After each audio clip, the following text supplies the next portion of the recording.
జై శ్రీరామ్ నినాదంతో అధికారంలోకి వచ్చామన్నా. అస్సాంలో కూడా జై శ్రీరామ్ నినాదంతో అధికారంలోకి వచ్చామన్నా. నెక్స్ట్ తెలంగాణలో వచ్చేది జై శ్రీరామ్ జై తెలంగాణ. ఏం నినాదం? జై శ్రీరామ్ జై శ్రీరామ్ జై శ్రీరామ్.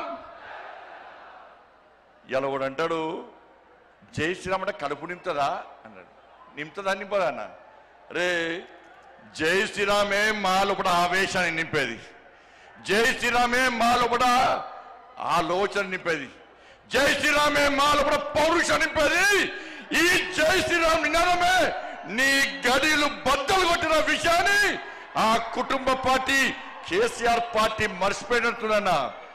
ఆ రోజు జై శ్రీరామ్ నినాదంతోనే జై శ్రీరామ్ నినాదం మారు మోగింది కాబట్టి నీ గడిలు బద్దలు కొట్టి నిన్ను ఫామ్ హౌస్ కు పరిమితం చేసిన నినాదమే నా జై శ్రీరామ్ నినాదం అన్న విషయాన్ని గుర్తుంచుకో. ఇలా మోడీ గారు జై శ్రీరామ్ నినాదం పెట్టుకునే 9,400 కోట్ల రూపాయలు ఇవాళ తెలంగాణ రాష్ట్రానికి ఇచ్చిందన్న. మోడీ గారు జై శ్రీరామ్ నినాదంతోనే ఈ తెలంగాణ రాష్ట్రానికి అభివృద్ధి నిధులు ఇస్తుండనా. ఇలా మోడీ గారు నిధులు ఇచ్చడం మనకి ఇవ్వబడబట్టే తెలంగాణ రాష్ట్రంలో పాలన కొనసాగుతుంది తప్ప మోడీ గారు లేకుంటే ఇవాళ తెలంగాణ రాష్ట్రంలో ప్రభుత్వం నడిచే పరిస్థితి లేదు. మేము నిధులు తీసుకొస్తున్నాం, మోడీ గారు నిధులు ఇస్తున్నారు తెలంగాణ రాష్ట్రానికి.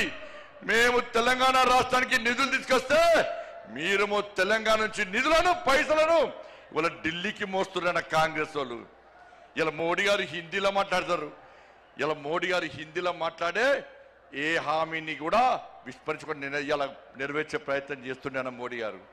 ఇలా ప్రియాంక గాంధీ వచ్చిందన్న తెలంగాణ రాష్ట్రానికి, రాహుల్ గాంధీ వచ్చిందని తెలంగాణ రాష్ట్రానికి ఎన్నికల సమయంలో ఏమైంది? హిందీలో మాట్లాడి 6 గ్యారెంటీలు అమలు చేస్తామన్న రాహుల్ గాంధీ, ప్రియాంక గాంధీ హిందీలో మాట్లాడే వ్యక్తులు ఇవాళ కనీసం 6 గ్యారెంటీల గురించి మాట్లాడకుండా ముఖం చెల్లకుండా తెలంగాణకు రావడం బంద్ చేసి ముఖం కిందికేసి పారిపోయిన విషయాన్ని కాంగ్రెస్ పార్టీ నాయకులు గుర్తించాలి. అందుకే మా కార్యకర్తల పట్ల జోష్ ఉందన్న. ఈ జోష్ చూస్తే, మీ ఆవేశం చూస్తే, మీ లోపల ఉడుకు రక్తాన్ని చూస్తే, మీ పౌరుషం చూస్తే ఇవాళ కాంగ్రెస్ వాళ్ళు బీఆర్ఎస్లకు ఇవాళ నైట్ అండ్ రాత్రి నిద్ర పట్టదన్న. బెంగాల్లో గెలిస్తామన్నా, బెంగాల్ వట్టి గెలవలేదన్నా, బెంగాల్ వట్టి గెలవలేదన్నా. ఇలా బెంగాల్ కార్యకర్తలు కానీ కేరళ కార్యకర్తలు కానీ, సరే కేరళలో ఓడిపోవచ్చు, అతి త్వరలో కేరళలో అధికారంలోకి వస్తామన్నా.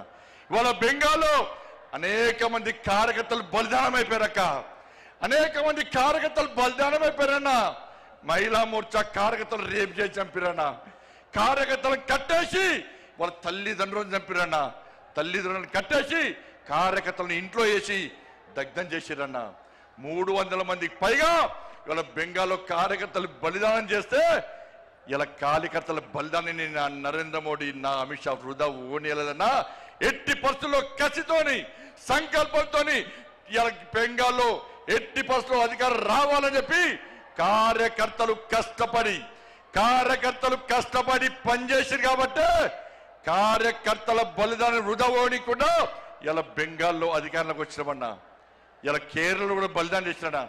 నేను ఒక మీటింగ్ పోయినా, కేరళలో ఏబీవీపీ ర్యాలీకి పోయినా. ఒక నాయకుడు బ్రహ్మాండంగా స్పీచ్ ఇస్తున్నాడు, జోష్ వస్తున్నది. ఆ నాయకుడు మాట్లాడి ఒకటిసారి ఇక్కడ నుండి ఇంతసారి కన్ను బయటకు వచ్చిందన్న. ఆశ్చర్యపోయినాం. ఏందని చూస్తే నన్ను పిఎఫ్ఐ గుండాలు నా కన్నును పీకేసారు. నాకు పెట్టుడు కాను, నన్ను చేతులు 2 కట్టేసి ఈ పిఎఫ్ఐ మైనార్టీ ముస్లిం గుండాలు ఇలా నా కన్నును పీకేస్తే పెట్టుడు కన్నుతో నేను ధర్మం కోసం, సమాజం కోసం, నేను నమ్మిన సిద్ధాంతం కోసం పనిచేస్తున్నా తప్ప నేను పారిపోలేదని చెప్పిన వ్యక్తి ఆ కార్యకర్త అన్న. అంతెందుకన్నా ఇలా రాజ్యసభలో సుందరం మాస్టర్ 2 కాళ్ళు నరికేస్తే ఇప్పటికి పెట్టుడు కాళ్ళతోని వాళ్ళ ధర్మం కోసం, దేశం కోసం, పార్టీ కోసం పనిచేస్తున్న వ్యక్తిని గుర్తించి నా నరేంద్ర మోడీ రాజ్యసభ మెంబర్ ఇచ్చిన విషయాన్ని మనం మర్చిపోద్దన్నా. అదే తెలంగాణ రాష్ట్రంలో అనేక మంది కార్యకర్తలు ఓడగొట్టుకున్నామన్నా. ఎదురుస్తున్నా వాళ్ళ ఆత్మలన్నీ పైనుంచి. మేము బలిదానం అయిపోయినాం, మీకు బలిదానం చేసే అదృష్ట అవకాశం మీకు లేదు. మా కోసం పనిచేయండి, మా లక్ష్యాన్ని నెరవేర్చండి, మా బలిదానాలను గుర్తించండి, తెలంగాణ రాష్ట్రంలో భారతీయ జనతా పార్టీని అధికారంలోకి తీసుకురండి అని చెప్పి ఆ పైన ఉన్నటువంటి అమర వీరులు మనకు కోరుతున్నా. ఒక్కసారి గుర్తుంచుకోండి. చిన్న చిన్న అభిప్రాయ భేదాలు ఉంటాయన్న, వాటిని పక్కకు పెట్టాలి. మన ఒక ఫ్యామిలీ, ఒక కుటుంబం, ఇంత పెద్ద మా సైన్యం ఉంది, ఇంత పెద్ద మా కుటుంబం ఉందని భావించే ఈ వేదిక మీద నాయకులం అందరం కూడా కలిసి కట్టుగా ఈ తెలంగాణ రాష్ట్రంలో మోడీ రాజ్యం కోసం, రామ రాజ్యం కోసం ఇలా పరితపించి 24 గంటలు కష్టపడి పనిచేస్తున్నామన్నా. ఒక్కసారి ఆలోచించండి. ఈ తెలంగాణ రాష్ట్రంలో నిధులు ఇచ్చేది మనం, ఇలా అభివృద్ధి చేస్తున్నది మనం. ఇవాళ రైతులు రోడ్ల మీద చూస్తే కొనుగోలు ఇప్పటికీ ప్రారంభించకపోవడం వలన ఇప్పటికే కొనుగోలు పూర్తి కావాలి. వర్షాలు పడి, వడగల వానలు పడి వాళ్ళ రైతులు రోడ్ల మీద పడిగాపులు కాస్తే ఇంతవరకు కొనుగోలు ప్రారంభించకుండా రైతులను హరిగోస పెడుతున్న ప్రభుత్వం కాంగ్రెస్ పార్టీ ప్రభుత్వం. ఇలా పైసలు ఇచ్చింది మనం, కొనుగోలుకు డబ్బులు ఖర్చు పెట్టేది మనం, నిధులు ఇచ్చేది మనం, మధ్యవర్తిత్వం వహించి కొనుగోలు ప్రారంభించకుండా రైతులను నడ్డి విస్తున్న ప్రభుత్వం ఇలా కాంగ్రెస్ పార్టీ ప్రభుత్వం. ఉద్యోగులకు డిఏ లేవు, పిఆర్సీ అమలు లేదు, నిరుద్యోగులకు ఉద్యోగం లేదు, నిరుద్యోగ వృత్తి లేదు, విద్యార్థులకు భరోసా కాలేదు, 2500 మహిళలకు లేవు, 4000 రూపాయల ఆసరా పెన్షన్ లేదు, అందరికీ రైతు భరోసా లేదు, అందరికీ రైతు బోనస్ లేదు. వాళ్ళు ఏమీ లేకుండా ఇలా 6 గ్యారెంటీలు పక్క పెట్టి కేవలం ఢిల్లీకి పైసలు పంపడమే లక్ష్యంగా ఇలా రేవంత్ రెడ్డి ప్రభుత్వం పనిచేస్తున్న విషయాన్ని ఒక్కసారి గుర్తు చేసుకోవాల్సిన అవసరం ఉంది. ఇలా ఇచ్చేది మనమన్నా. ఒక్కసారి నాతో పాటు చెప్పండి అన్న.